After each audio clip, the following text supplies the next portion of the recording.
You probably trust that extra virgin olive oil means what it says. But recent Australian lab tests and regulatory actions reveal 8 top supermarket brands have failed or faked those standards, sometimes blending canola or masking low-grade oils behind premium labels. With millions spent each year by shoppers, how did these brands get on your shelf, and what are you actually pouring? The answer begins with a single, critical test.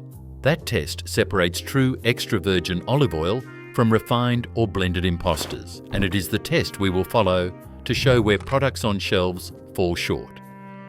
Every bottle claiming to be extra virgin olive oil is supposed to meet a strict set of international standards. The International Olive Council, known as IOC, sets these benchmarks, and they are not just technicalities, they are the difference between real olive oil and something entirely different. Chemistry is where the rules begin. Free acidity must be no more than 0.8%. That number measures the breakdown of fats in the oil.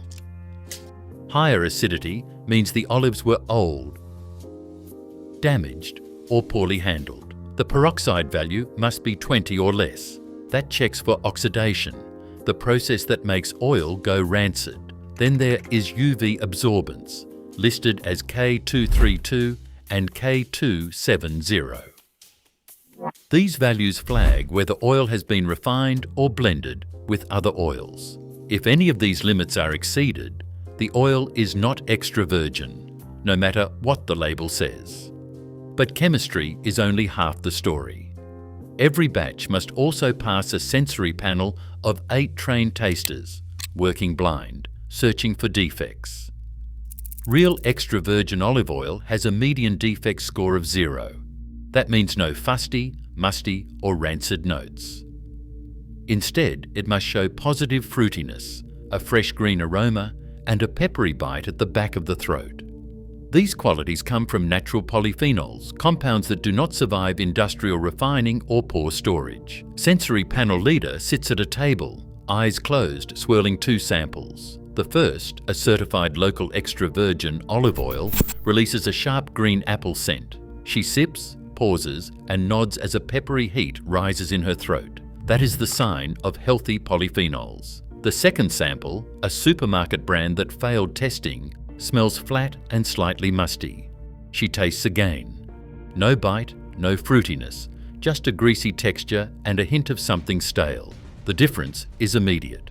A lab analyst holds a results sheet and points to numbers. One oil sits safely below the 0.8% acidity mark, while the other reads 1.2%, disqualified on chemistry alone.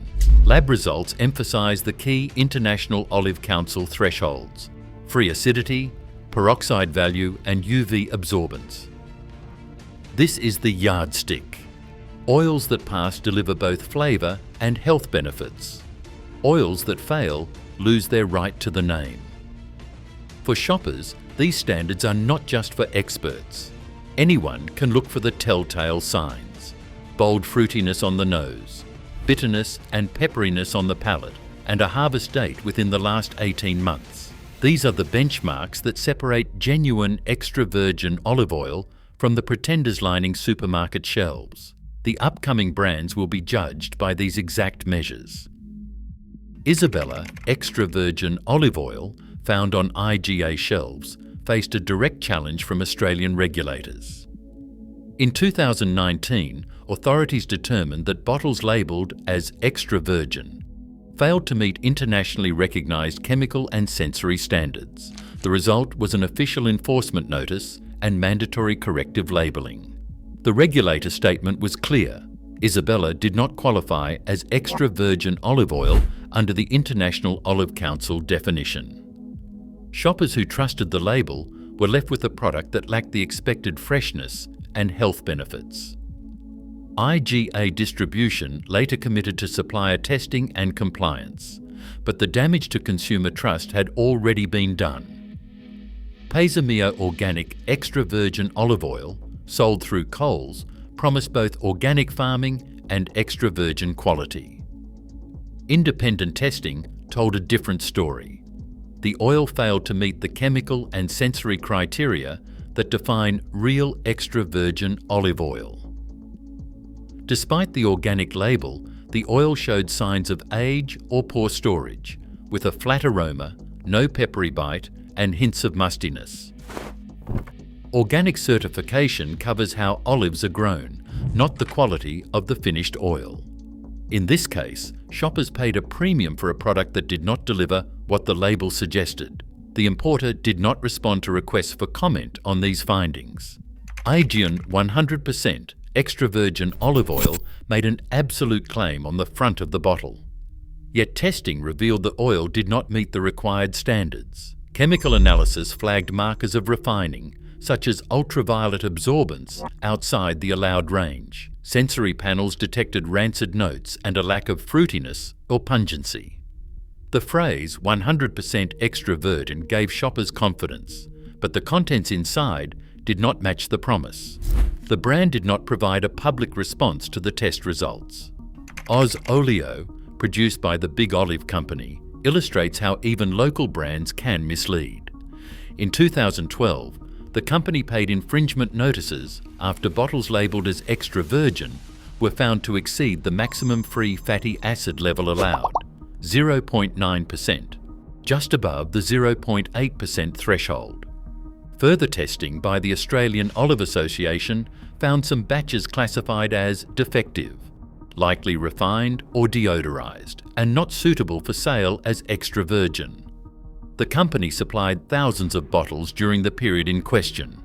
In response, the Big Olive Company stated that they had taken steps to improve quality control and supplier verification. Taken together, these 4 cases reveal the many faces of olive oil deception in Australia. These include regulatory action, failed lab tests, misleading absolute claims, and local producers falling short of their own promises.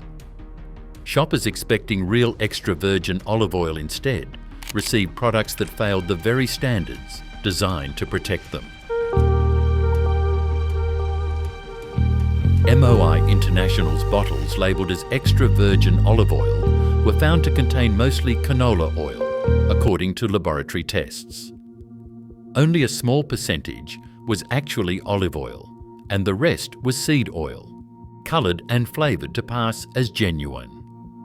Food safety experts say this level of substitution is nearly impossible for ordinary shoppers to spot, especially when packaging imitates trusted brands. International did not respond to these findings. This points to mislabelled products. Bertolus Extra Light. Taste olive oil is a fixture in supermarkets. The word light signals not fewer calories, but a lack of olive flavour, achieved through intense refining and deodorization. That processing removes the polyphenols and antioxidants that define real extra virgin olive oil, stripping away both health benefits and signature taste. Oleo, the parent company, has defended the label, saying light refers to taste, not quality. Australian distributors maintain the product is legal and meets all labelling rules. The product is refined, not equivalent to extra virgin. Filippo Berio, sold worldwide, has faced lawsuits in the United States and Europe for misleading claims about origin and quality. Independent testing has found bottles labelled extra virgin that actually contain blends of refined and lower grade oils. Critics point to a lack of sourcing transparency and reliance on bulk oil markets. The parent company denies wrongdoing, insisting their products meet all standards. The central concern is transparency in sourcing. Carapelli, another premium Italian brand, has failed international sensory panels, with defects such as rancidity or staleness, disqualifying some batches from extra virgin status.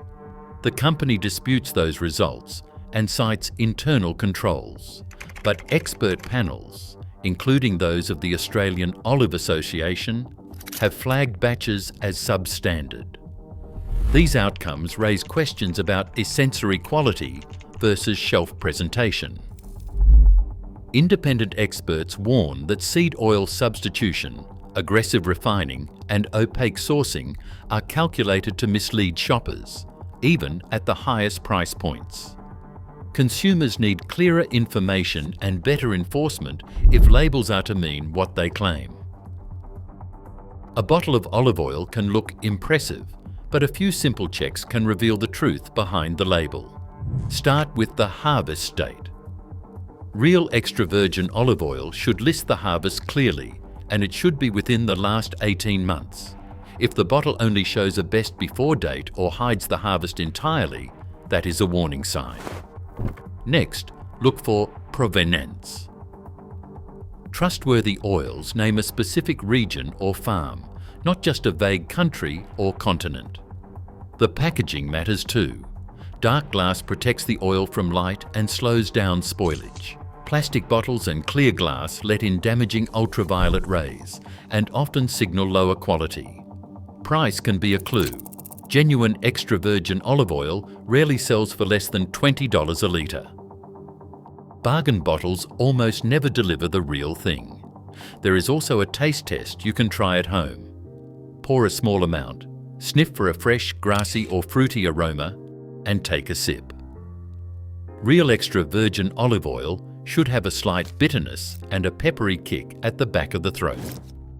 If it tastes flat, greasy, or leaves no tingle, chances are it is not the real deal. Consumer advocates recommend you report misleading labels to the Australian Competition and Consumer Commission.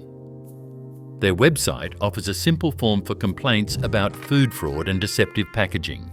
When shoppers speak up, regulators take notice. As one advocate puts it, every complaint helps clean up the shelf for everyone. With these 5 checks, harvest date, provenance, dark glass, price, and that peppery taste, you can outsmart fake olive oil and make every dollar count. The power to demand better oil is in your hands. Right now, Australian shelves still carry oils that defy international extra virgin standards. With no mandatory nationwide enforcement, the burden falls on shoppers to decode every label. Genuine olive oil remains rare, and the difference still matters every time you cook. Let us know your thoughts in the comments.